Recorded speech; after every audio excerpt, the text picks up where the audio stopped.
আসসালামু আলাইকুম রহমতুল্লাহ, কেমন আছেন সবাই? ম্যাথমেটিক্স 1 ক্লাসে আপনাদের সবাইকে স্বাগত জানাচ্ছি। আমি মোহাম্মদ মুজাহিদুল ইসলাম। আজ আমরা বহুপদী ও বহুপদী সমীকরণ অধ্যায়ে দুইটা সমস্যার সমাধানের চেষ্টা করব। তো আসুন শুরু করা যাক। আমাদের প্রথম যে সমস্যাটি দেওয়া আছে সেটা হলো, যদি x square plus px plus q সমান 0 হয় এবং এই সমীকরণের একটি মূল অপরটির বর্গের সমান হয়, তবে দেখাও যে p cube minus q into 3p minus 1। আচ্ছা, সমীকরণের মতো এটা আপনারা দেখেন। এখানে যেটা বলছে সেটা হলো যে আমাদের একটা মূল হবে অপরটার বর্গ। তাহলে আমরা এখান থেকে কিন্তু ধরে নিতে পারি একটা মূল হলো আলফা এবং অপর মূল।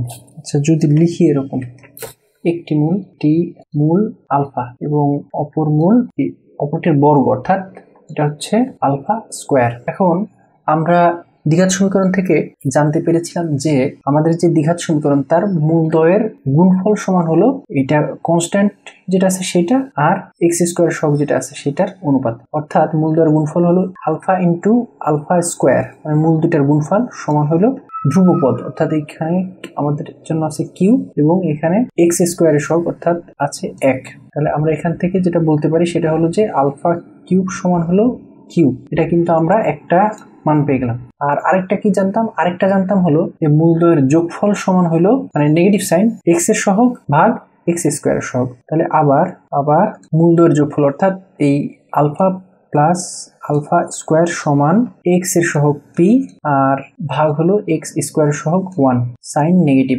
তাহলে এখান থেকে আমরা যেটা লিখতে পারি সেটা হলো যে আলফা প্লাস আলফা স্কোয়ার সমান হলো মাইনাস পি।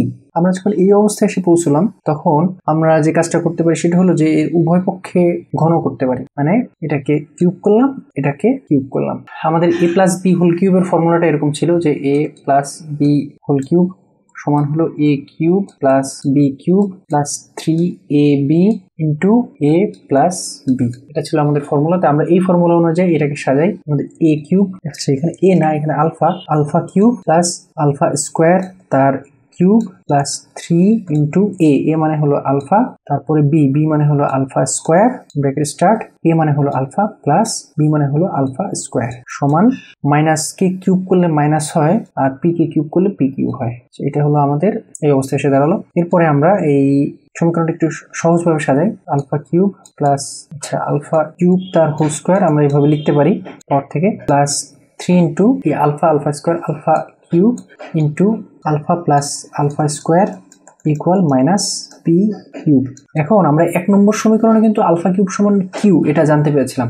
তাহলে এই যত জায়গায় আলফা কিউব আছে সব জায়গায় আমরা এই কিউ এর মানটা বসাই দিই, মানে আলফা কিউবের মান কিউ এটা বসাই দিই। তাহলে আমাদের এটা হচ্ছে q plus q square plus 3 q, এখানে আসতেছে আলফা প্লাস আলফা স্কোয়ার সমান হলো মাইনাস পি কিউব। তাহলে আমাদের মূল যে প্রমাণ করার বিষয় ছিল সেটা হলো যে এই পি কিউব, অর্থাৎ আমাদের এখানে যেটা পাচ্ছি সেটা পি কিউব নেগেটিভ পাচ্ছি। তাহলে এই পি কিউবটাকে আমরা সমানের পাশে নিয়ে চলে আসি।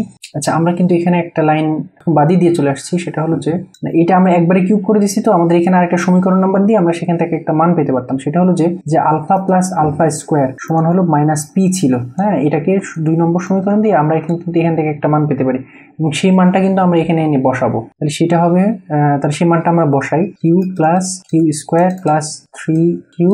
আচ্ছা, 3 কিউ ইন্টু এটা কিন্তু মাইনাস পি, তাহলে এখানে মাইনাস পি হবে গুণ, আর এখানে মাইনাস পি কিউব আছে, এটা প্লাস পি কিউব ইকুয়াল 0, এটা বসালাম। তাহলে এর পরবর্তী লাইন হবে এরকম, পি কিউবটাকে সামনে লিখি, পি কিউব, তারপরে কোন অংশটা লিখি, তারপরে আমাদের এখানে যে 3 কিউ ইন্টু মাইনাস পি আছে, তাহলে এটাকে যদি আমি গুণ করে দিই তাহলে আমরা এভাবে লিখতে পারি মাইনাস 3পি কিউ। তাহলে দুইটা অংশ চলে গেল, আর থাকলে হলো আচ্ছা আমাদের মূল যে প্রমাণ এটা কিউ স্কোয়ার শেষে, তাহলে শেষে লিখি আর তার আগে কিউ লিখি, তাহলে প্লাস কিউ স্কোয়ার সমান 0। এখন আমরা এখান থেকে কমন নিয়ে নিতে পারি পি কিউ মাইনাস, সেখানে দেখতেছি আমরা কিউ কমন এসেছে, তাহলে কিউ কমন নিলাম, আমাদের থাকলো হলো 3পি, এখানে যেহেতু মাইনাস কমন যাচ্ছে তাহলে ভিতরে মাইনাস হয়ে যাবে, কিউ কমন চলে গেছে তাহলে 1 হবে প্লাস কিউ স্কোয়ার ইকুয়াল 0। তাহলে আমরা দেখতেছি যে আমাদের যেটা দেখাতে বলছিল, এই যে দেখাতে বলছিল সেটা দেখানো হয়ে গেছে। আমরা এখানে লিখবো শোয়েড, অথবা বাংলায় লিখতে পারি দেখানো হলো, এটাও লিখতে পারি। তো আমরা একটি সমস্যার সমাধান শেষ করলাম, আমাদের এরপরে আরো একটি সমস্যার সমাধান আছে,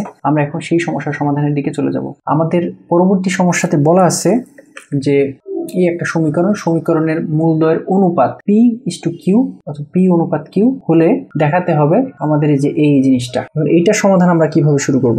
তাহলে আমাদের এখানে যে সমীকরণটা আছে সমীকরণের জন্য আমরা মূল ধরি মূলদ্বয় হলো আলফা এবং বিটা।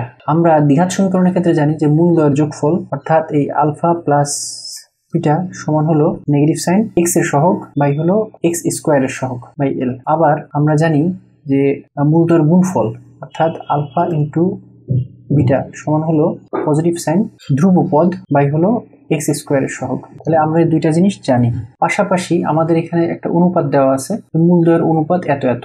তাহলে আমরা এটাকে এভাবে লিখতে পারি যে আলফা বাই বিটা সমান হলো এখানে যে P/Q এভাবে লিখতে পারি। এখন আমরা এই সমীকরণের এই লেফট হ্যান্ড সাইডটা ধরে নিই যে লেফট হ্যান্ড সাইড সমান এটুকু। তাহলে আমরা এটা সমান কি লিখতে পারি? সমান আমরা এই যে এখান থেকে মান পেয়েছি আর P/Q কোথা থেকে পাইছি? P/Q পেয়েছি হলো আলফা বিটা। তাহলে এখানে আমাদের root over alpha by beta plus Q/P কোথায় পাওয়া গেল? Q/P আমরা কোথাও পাই নাই। তাহলে যদি আলফা বাই বিটা সমান হলো P/Q হয় তাহলে এই বিটা বাই আলফা সমান হলো এই Q/P, এভাবে আমরা লিখতে পারি। তাহলে এটা লিখি আমরা এই beta by alpha root over plus এখানে হলো রুট ওভার m/l কোথায় পেয়েছি? m/l এখানে পাওয়া গেছে। তাহলে আচ্ছা m/l অংশটাকে আমরা আপাতত রেখে দিই। তাহলে এটা হলো m/l। তাহলে এই অংশটাকে যদি আমরা লসাগু করে ফেলি তাহলে জিনিসটা এরকম হয়, আমাদের রুট ওভার আলফা বিটা, এটাকে যদি আমরা বিটা দিয়ে ভাগ করি তাহলে আমাদের রুট ওভার আলফা থাকে আর উপরে থাকলে আমাদের রুট ওভার আলফা। তাহলে এটা গুণ হয়ে আলফা হলো প্লাস, আবার এটাকে যদি আলফা দিয়ে ভাগ করি তাহলে আমাদের রুট ওভার বিটা থাকে, এটা রুট ওভার বিটা দিয়ে গুণ করলে আমাদের হয়ে গেল বিটা। আর এখানে আমাদের থাকলো হলো রুট ওভার m/l। এখান থেকে আমরা দুইটা মান পেয়ে যাই, একটা হলো আলফা প্লাস বিটা সমান m/l ভাগ আলফা ইন্টু বিটা সমান পেয়ে যাই শুধু m/l plus root over m/l। আর এই আলফা বিটার উপরে যেটা একটা রুট ওভার ছিল তাহলে এটা রুট ওভার দিয়ে দিই। আচ্ছা, তাহলে এই অংশটুকুর কাজ আমাদের শেষ হলো। এখন মাইনাস m/l কে যদি m/l দিয়ে, মাইনাস দরকার নেই, m/l কে যদি m/l দিয়ে ভাগ দিই তাহলে কিন্তু আমাদের m/l রুট ওভার m/l থাকে। তাহলে এটা ইকুয়াল নেগেটিভ সাইন আমাদের থেকে গেল রুট ওভার m/l। আর এখানে একটা পজিটিভ m/l ছিল প্লাস m/l, তার ছিল রুট ওভার। তাহলে দুইটা কিন্তু আমাদের সেম জিনিস, দুইটা কেটে গেলে এটা থাকলো 0। তাহলে আমাদের এটা কি দেখাতে বলা হয়েছিল যে এটা সমান 0। আমরা এই বাম পক্ষ থেকে কাজ শুরু করছিলাম, এটা আসলো 0 সমান, এটা হলো রাইট হ্যান্ড সাইড। কি বলছিল? দেখাতে বলছিল। তাহলে আমরা লিখলাম শোয়েড অথবা দেখানো হলো, যেটাই লিখি না কেন। তো আশা করি আজকে যে দুইটা সমস্যা আমরা সমাধান করলাম সেই দুইটা আপনারা বুঝতে পেরেছেন এবং ভবিষ্যতে যদি এই ধরনের কোনো সমস্যা আপনাদের সামনে আসে তাহলে সেটা সমাধান করতে পারবেন। যদি সমস্যার সমাধানে কোনো প্রকার বাধার সম্মুখীন হন তাহলে আপনারা যে প্র্যাকটিস করেছেন সেই প্র্যাকটিসের ছবি সহ আমাদের ফেসবুকের যে গ্রুপ আছে সেই গ্রুপে কমেন্ট করবেন। গ্রুপের লিঙ্কটা ডেসক্রিপশনে দেওয়া আছে, সেখানে কমেন্ট করবেন। আমরা আপনাদের যে সমস্যা অথবা বাধা সেটা সমাধান করে দেওয়ার জন্য সর্বোচ্চ চেষ্টা করব। এই আশা রেখে আজকের মতো বিদায় নিচ্ছি। আল্লাহ হাফেজ।